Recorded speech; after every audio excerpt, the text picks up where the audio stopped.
पिता और पुत्र और पवित्र आत्मा के नाम पर आमीन। यीशु मसीह में प्यारे भाई और बहनों, आज हम यूहन्ना के सुसमाचार पहले अध्याय के 43 से लेकर 52 तक के ईश वचन पर मनन चिंतन करेंगे। वहां पर सबसे पहले हम ये देखते हैं कि यीशु मसीह गलीलिया जाते हैं और वहां पर उनकी नज़र फिलिप पर पड़ती है और फिलिप से वे कहते हैं मेरे पीछे चले आओ।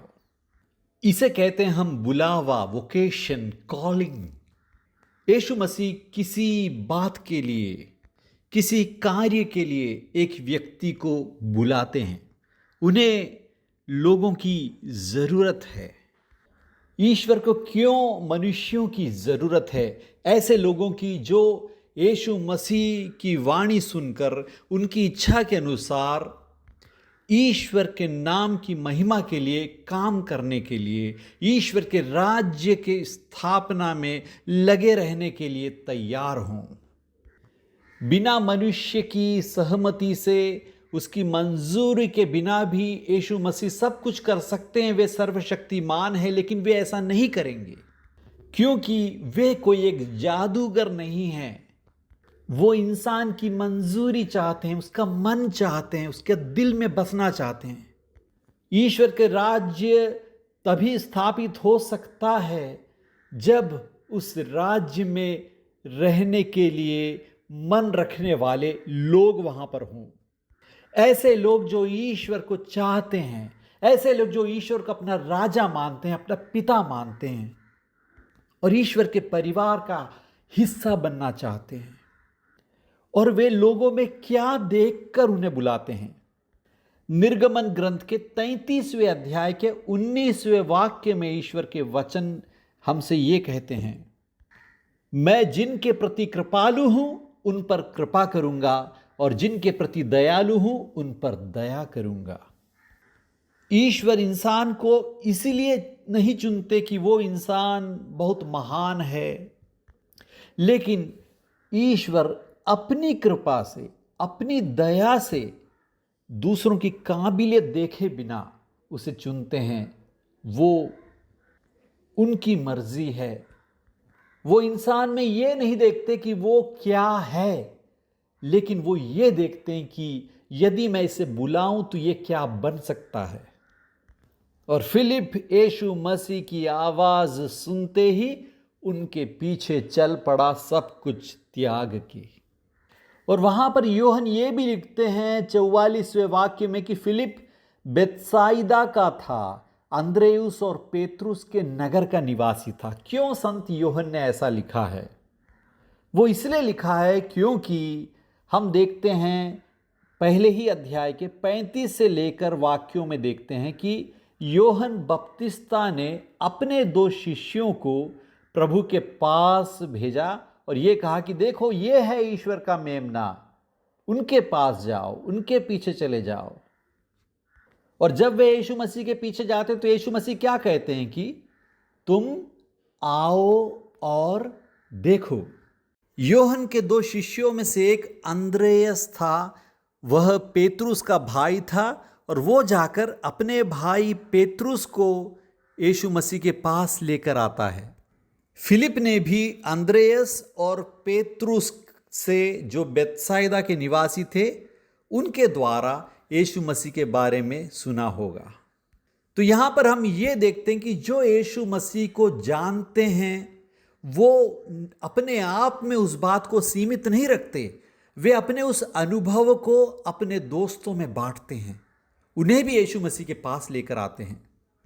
और फिलिप भी वही करता है। फिलिप भी जाकर नथानेल को, अर्थात बर्थोलोमेव को यीशु मसीह के पास लेकर आता है। फिलिप 45वें वाक्य में नथानेल से मिलकर उससे बोलता है कि मूसा ने संहिता में और नबियों ने जिसके विषय में लिखा है वही हमें मिल गए हैं। वह नाजरत निवासी यूसुफ के पुत्र ईसा हैं। इससे ये बात बिल्कुल ही स्पष्ट है कि फिलिप्पोस और नथानेल दोनों दोस्त हैं और दोनों पुराने नियम को, बाइबल को, ईश्वर के वचन को पढ़ने वाले थे, उस पर गौर करने वाले थे, उस पर ध्यान और मनन करने वाले व्यक्ति थे। वे मसीहा की खोज कर रहे थे, उसकी प्रतीक्षा कर रहे थे।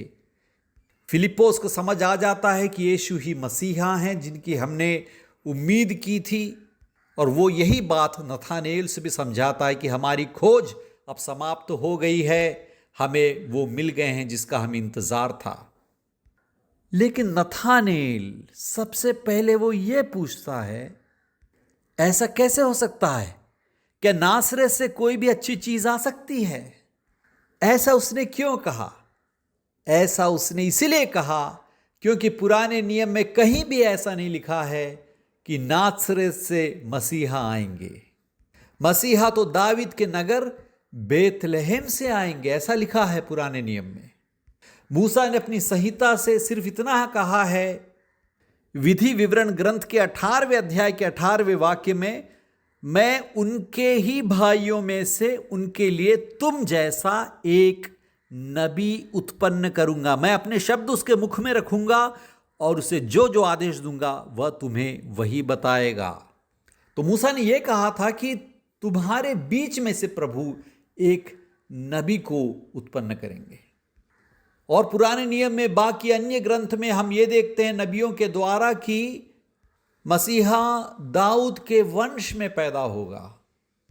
लेकिन नासरत को तो कोई भी अहम स्थान कभी भी नहीं दिया गया, क्योंकि वो तो इतना छोटा गांव था जिसे कि नक्शे में तक नहीं देखा जा सकता था। वहां से किसी भी अच्छी बात आने की, कौन सी अच्छी बात? इस्राएलियों के लिए मुक्ति का संदेश, मुक्तिदाता के आगमन की बात कभी भी नासरत से तो नहीं आ सकती थी उन लोगों के हिसाब से। लेकिन ईश्वर तो ऐसा ही करते हैं, जहां पर हमें उम्मीद ना हो, जिस बात पर हमने ज़्यादा अहमियत नहीं दी है, प्रभु वहाँ से भी हमारे लिए बहुत बड़ी बात कर सकते हैं, ला सकते हैं, क्योंकि ही इज़ इन कंट्रोल। पूरा जग उनके हाथों में है, वे सर्वशक्तिमान हैं, वो जानते हैं उन्हें क्या करना है। लेकिन नथानेल के ऐसा बोलने पर फिलिप ने क्या कहा? उसने बहुत बड़ी बात कही। उसने कहा, आओ और स्वयं देख लो। इतने सालों तक हमने पुराने नियम में, ईश्वर के वचन में उस मसीहा की प्रतीक्षा की, मुक्ति के संदेश को ढूंढा, कब हमें मुक्ति मिलेगी और कितने साल हमें गुलामी से गुजरना पड़ेगा। हमने ईश्वर की खोज की, लेकिन वो ईश्वर आज मुझे मिल गए हैं। उन्होंने मुझे बुलाया और मुझे पूरी तरह से यह एहसास हो गया कि वही मसीहा हैं, वही मेरे राजा हैं, वही हैं जिनका मैंने इंतजार किया था। तो तुम आओ, उनके साथ रहो और खुद देख लो और समझ लो। यह बहुत ही बड़ी बात है। हम सिर्फ किताबों से उस ज्ञान को, उस सत्य को नहीं खोज सकते। हम सिर्फ अपनी बुद्धि से उन्हें समझ नहीं सकते। उनके पास जाकर अपने आप को सरेंडर कर दो, समर्पित कर दो, अपने जीवन की डोर उनके हाथों में सौंप दो। अनुभव करो, एक्सपीरियंस करो और खुद समझो। हो सकता है ऐसे बहुत से लोग हमारे जीवन में मिलेंगे जो नास्तिक हैं, जो ईश्वर पर भरोसा नहीं करते, जो कहते हैं कि ईश्वर नहीं है। ऐसे लोग जो बहुत ही लौकिक व्यक्ति हैं, जो सिर्फ अपने सुख की तलाश में हैं, जो अपने स्वार्थ में जीते हैं, जिन्हें मृत्यु के बाद वाले जीवन पर भी कोई उम्मीद नहीं है, आशा नहीं है। वो हमसे ऐसा कहते होंगे कि यदि ईश्वर होते तो दुनिया में ऐसा कैसे होता, क्यों दुर्घटनाएं होती, क्यों बीमारियां होती। हमें लोगों से ज़्यादा तर्क करने की ज़रूरत नहीं है। उनसे बस इतना कहो, एक बार आओ, यीशु मसीह को देख लो, जान लो और खुद ही अनुभव करो, उसके बाद कुछ कहना। तो फिलिप एक बड़ी मिसाल हमारे सामने रख रहा है, किस तरह हमें सुसमाचार का प्रचार करना है भारत में। उससे देखकर हमें सीखना है। उस यीशु मसीह को जिसे हमने जाना है, हमने समझा है, हमने अनुभव किया है, उसे दूसरों के जीवन में लेकर जाना है, दूसरों को यीशु मसीह से परिचित कराना है। और आगे हम ये देखते हैं कि ईसा ने नथानेल को अपने पास आते हुए देखा और उसके विषय में कहा, देखो यह एक सच्चा इस्राएली है, इसमें कोई कपट नहीं। पुराने नियम में भी एक ऐसा व्यक्ति था जिसे ईश्वर ने इस्राएल नाम दिया, वो था याकूब, जो कि जन्म से ही कपटी था, छली था, अपने भाई की एड़ी पकड़कर पैदा हुआ था। और यहां पर प्रभु कह रहे हैं कि ये एक अच्छा इस्राएली है जिसमें कोई भी कपट नहीं है। और तब नथानेल अचंभित हो गया, आप मुझे कैसे जानते हैं? और ईसा कहते हैं कि मैंने तुमको अंजीर के पेड़ के नीचे देखा। क्या है इसका अर्थ? पहली बात, अंजीर के पेड़ के नीचे यहूदी ईश्वर के वचन को पढ़ा करते थे, ईश्वर के वचन को पढ़ा करते थे, उस पर ध्यान करते थे। नथानेल हमेशा ईश्वर के वचन को पढ़ता था, उस पर गौर करता था, उसका अर्थ समझने की कोशिश करता था।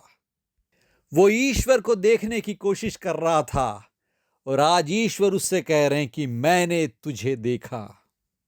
जो सच्चे दिल से ईश्वर की खोज करता है, जो सच्चे दिल से ईश्वर के वचन से प्यार करता है, उसे पढ़ता है, उस पर मनन चिंतन करता है, उसे प्रभु देखते हैं, उनकी नजर उस व्यक्ति पर पड़ती है।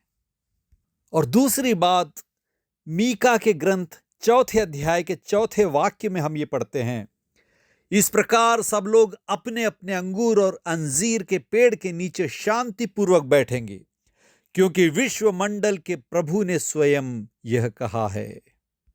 यह पुराने नियम का एक प्रवचन था। इसका अर्थ यह था कि जब मसीहा आएगा और जब मसीहा के युग का आरंभ होगा, तब अंजीर के पेड़ के नीचे लोग शांतिपूर्वक बैठेंगे।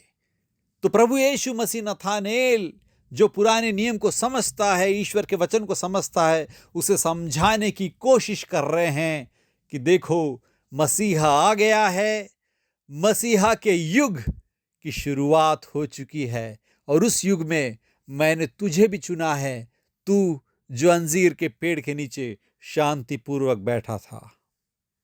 तब नथानेल को पूरी तरह से विश्वास हो जाता है और वह यीशु से कहता है, गुरुवर आप ईश्वर के पुत्र हैं, आप इस्राएल के राजा हैं, अर्थात आप मसीहा हैं। और प्रभु यीशु मसीह कहते हैं, याकूब ने, जिसे बेथेल में ईश्वर का दर्शन हुआ और उसे इस्राएल नाम प्राप्त हुआ, उसने सपने में यह देखा, उत्पत्ति ग्रंथ 28वें अध्याय के 12 से लेकर के ईश वचन पर, कि एक सीढ़ी धरती पर खड़ी थी, उसका सिरा स्वर्ग तक पहुंचता था और ईश्वर के दूत उस पर उतरते चढ़ते थे। और प्रभु यीशु मसीह इस सच्चे इस्राएली से कह रहे हैं, जो निष्कपट है, उससे कह रहे हैं कि मैं तुमसे ये कहता हूं, तुम स्वर्ग को खुला हुआ और ईश्वर के दूतों को मानव पुत्र के ऊपर उतरते चढ़ते हुए देखोगे। अर्थात याकूब का सपना भी यीशु मसीह में पूरा होता है। स्वर्ग और धरती के बीच की वो सीढ़ी स्वयं यीशु मसीह हैं, जो सच्चे ईश्वर और सच्चे मनुष्य हैं, जिनके द्वारा हमें स्वर्ग में प्रवेश प्राप्त होता है। आए हम ईश्वर के वचन पर मनन चिंतन करें और फिलिप्पोस और नथानेल की तरह अपने दिल को इस प्रकार खुला बनाएं कि हम यीशु मसीह को जाने, पहचाने और उनका बन जाएं और इस अनुभव को दूसरों में बांट सकें, ताकि वे भी यीशु मसीह के पास आ सकें। ईश्वर आप सबको आशीर्वाद दें।